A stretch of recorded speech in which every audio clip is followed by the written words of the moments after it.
চললাম। শুনুন। হ্যাঁ, থ্যাংক ইউ।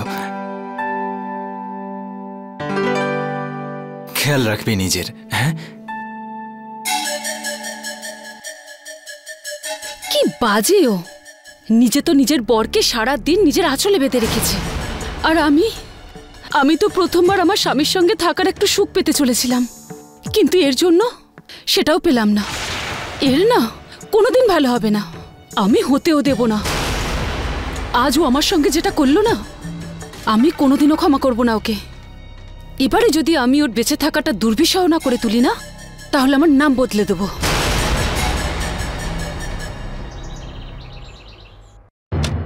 বৌদিমণি, আপনাকে ছোট মালকিন ডেকেছেন বড় মালকিনের ঘরে।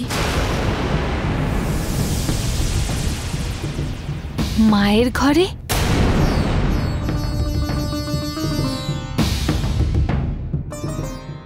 গয়নাগুলো সামলে রাখো, ব্যাস।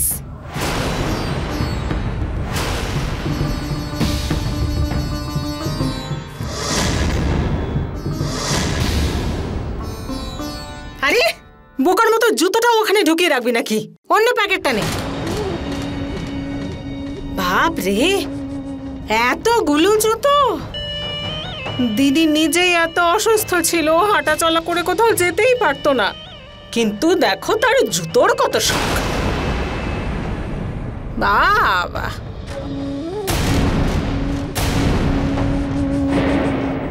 ঘর তো পরিষ্কার করতেই হবে, তাই না রাধিকা? তুই ওখানে হা করে দাঁড়িয়ে আছিস কেন? আয় এদিকে আয়।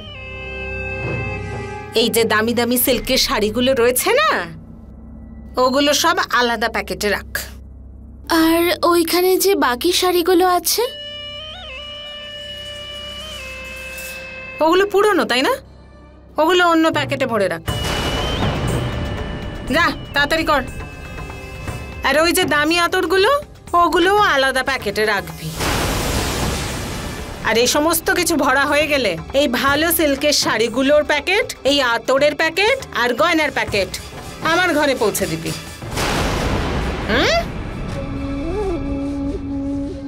রাধিকা, বাকি কোনো জিনিস আমার আর চাই না। তোমার যা চাই তুমি রেখে দাও নিজের শাশুড়ির শেষ স্মৃতি হিসেবে, আর বাকি যা বেঁচে যাবে ফেলে দিও।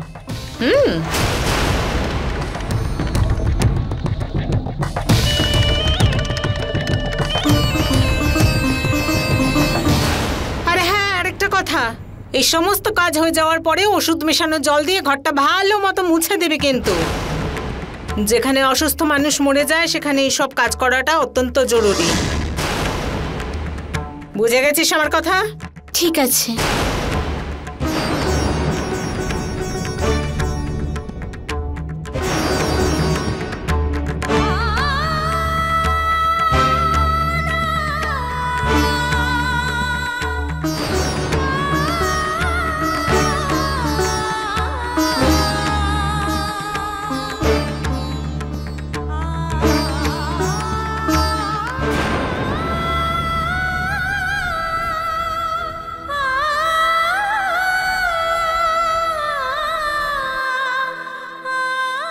আপনি চলে গেছেন 4 দিনও হয়নি মা, আর কাকিমা তো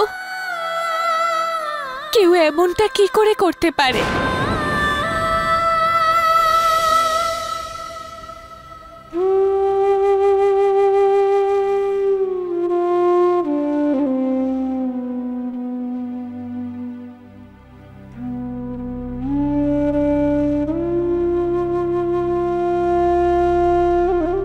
বৌদি, এইগুলো মায়ের শাড়ি সজনী, মায়ের স্মৃতিচিহ্ন মনে করে বৌদিমণি পাঠিয়েছে।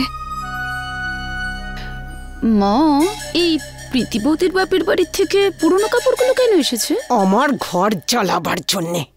আবার কিসের জন্যে? আজ পর্যন্ত তো কোনো ভালো জিনিস ওর বাপের বাড়ির থেকে আসেনি, আর মৃত্যুর পর অশৌচ জিনিস পাঠাতে এতটুকু দেরি করলো না। আর জিনিসগুলো দেখো, ওগুলো তো কেউ কোনোদিন ছুঁয়েও দেখবে না। সত্যি?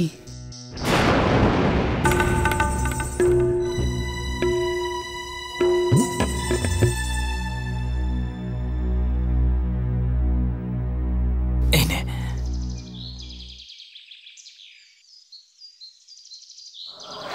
দেখেছিস সূর্যকমল, তোর শ্বশুর বাড়ির এইরকম কাজকর্ম? আরে আমি জিজ্ঞেস করছি, এইরকম ভাবে মায়ের পরা শাড়ি কেউ কাউকে দিতে পারে কখনো? আমরা তো এই কাপড়গুলো দিয়ে ঘরও পুছি না। যা, এগুলো এক্ষুনি বাইরে ফেলে দে। আরে আমি বলছি, এই অসহ্য জিনিসপত্র বাড়িতে রাখতে নেই, বুঝেছিস?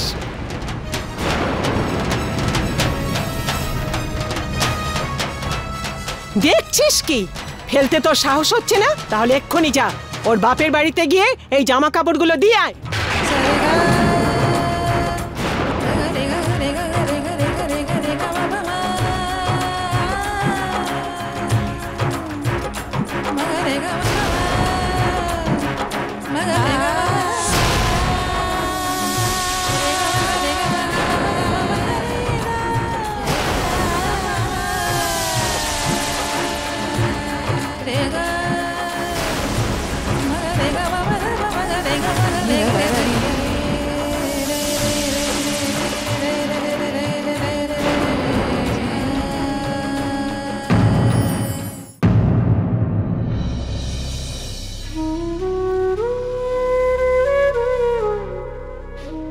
না মা,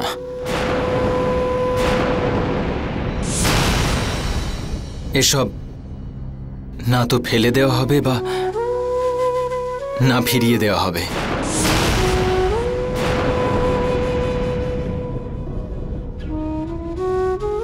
মায়ের এই স্মৃতি আমার জন্য পূজনীয়, পূজনীয় আমার জন্য। আমি এক মেয়ের থেকে তার মায়ের সমস্ত স্মৃতি আর অসংখ্য আশীর্বাদ ছিনিয়ে নিতে পারি না, যা ওর মধ্যে রয়েছে।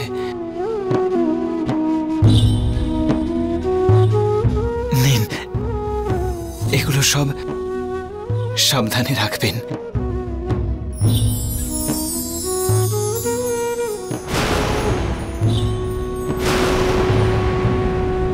আসুন।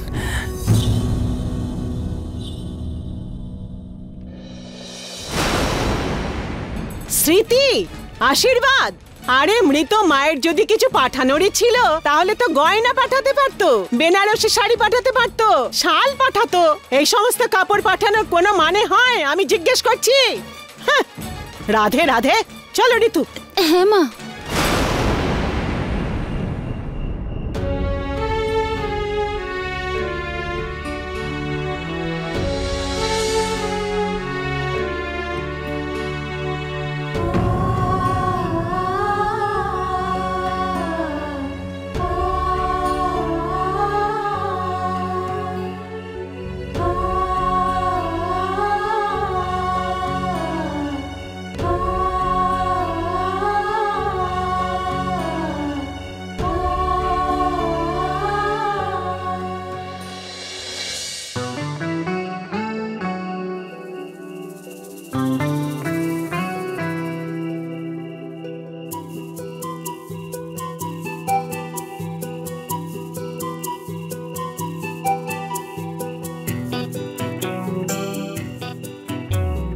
दो पंछी छूने चले हैं आसमां,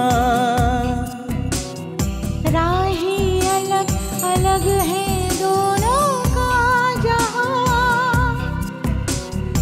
थोड़ा धीरज त्याग समर्पण पास इन्हें लाएगा, संग चुगेगा सुख के मोती फिर ये कहलाएगा। दो हंसों का जोड़ा, दो हंसों का जोड़ा, दो हंसों का जोड़ा, दो हंसों का जोड़ा।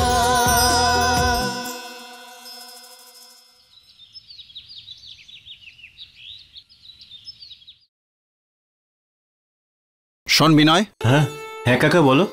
বাবা, যাওয়ার সময় তুই মিশ্রবাবুর ওখান থেকে পেমেন্টটা নিয়ে অফিসে যাবি? হ্যাঁ চলে যাব। ঠিক আছে, কিন্তু একটু সাবধানে নিয়ে যাস, কেননা অনেক টাকার ব্যাপার, প্রায় 15 লাখ। তুমি চিন্তা করো না, আমি টাকা নিয়ে সোজা ব্যাংকে ডিপোজিট করে দেবো। হ্যাঁ সেটাই ঠিক হবে। ঠিক আছে, ওকে।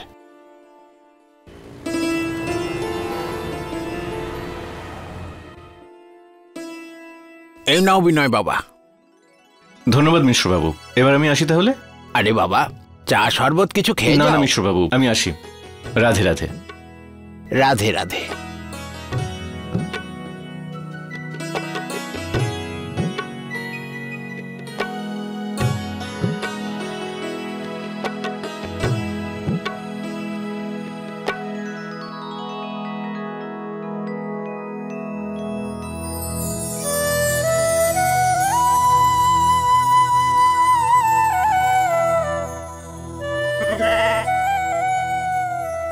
ওয়াও, কি সুন্দর দৃশ্যটা।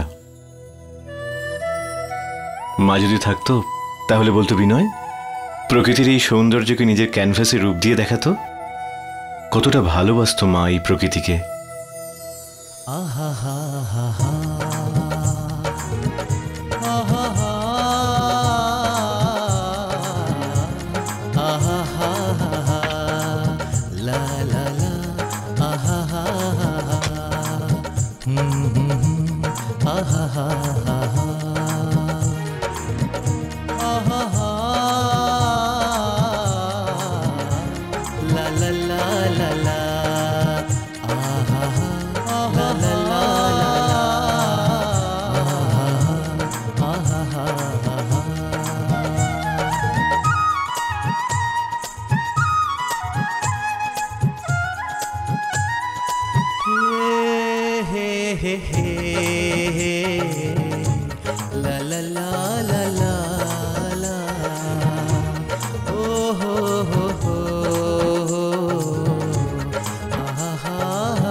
এই দাঁড়াও।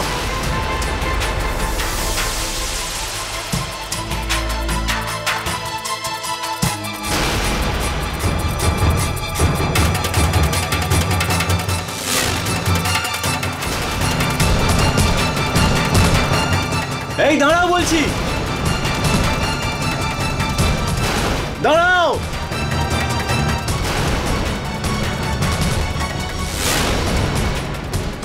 দাঁড়াও।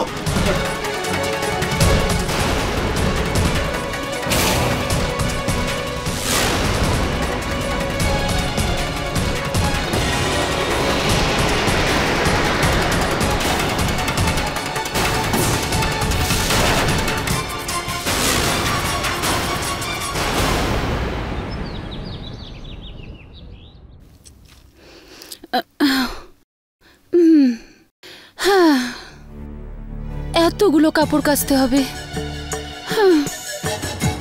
আরে আজকে তো প্রীতি বৌদির পালা। এক মিনিট।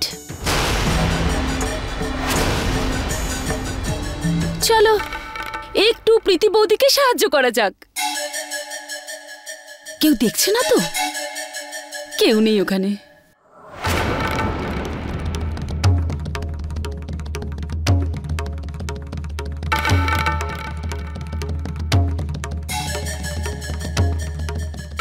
চলুন প্রীতি বৌদি, আমি তো যতটা পেরেছি আপনাকে সাহায্য করে দিয়েছি।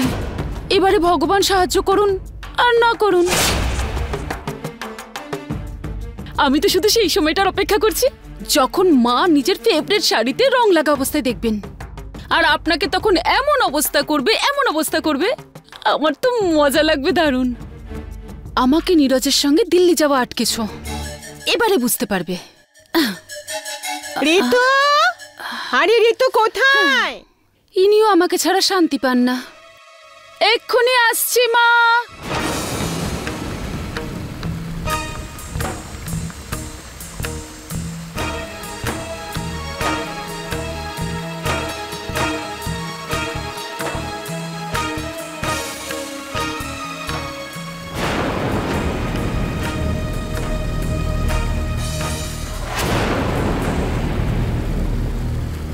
হে ভগবান, এই দাগ এটাই শাড়িতে কি করে লাগলো?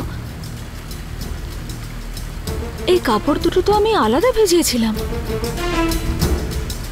বাকি অন্য কোনো কাপড়ে তো এই রংটা লাগেনি। তাহলে মায়ের এই শাড়িতেই দাগটা কি করে লাগলো? এবার সত্যি তুই গেলি রে প্রীতি।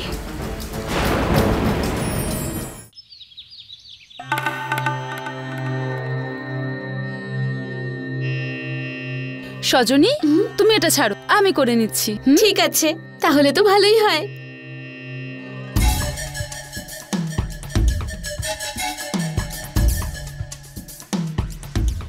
ওই শাড়িটা কোথায় গেল?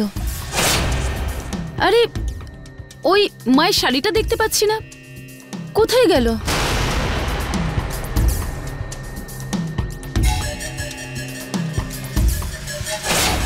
অদ্ভুত ব্যাপার প্রীতি বৌদি, মায়ের শাড়িটাই খুঁজে পাওয়া যাচ্ছে না। তুমি ধুতে দিয়েছিলে তো? হ্যাঁ, দিয়ে তো ছিলাম।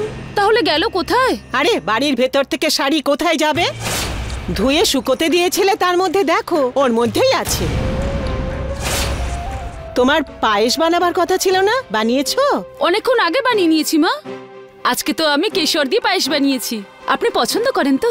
আরে এমন কেউ আছে যার এরকম পায়েস পছন্দ হয় না? যা সজনী, আমার জন্য হাফ বাটি নিয়ে আয়। আজকে খাবার খেতে ইচ্ছে করছে না, শুধু হাফ বাটি পায়েস খেয়ে নিলেই হবে। আরে হাফ বাটি কেন মা? 2-3 বাটি তো খেতেই হবে। এমনিতেও আজকাল আপনি একদম ঠিক মতো খাওয়া দাওয়া করেন না, দেখুন না কত দুর্বল দেখায় আপনাকে। আরে এই বয়সে শরীরের এত খেয়াল রেখে কি হবে? তুই এখনো গেলি না? যা না। যাচ্ছি। শোনো, পুরো 1 বাটি ভর্তি করে আনবে। হ্যাঁ।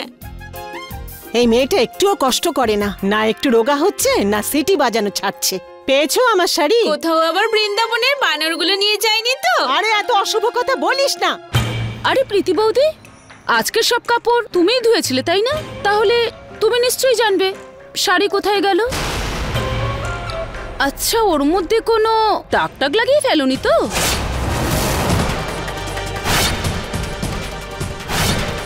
আমি ঠিকই মনে করেছিলাম ঋতু, মায়ের শাড়িতে ওই দাগটা তুমিই লাগিয়েছিলে।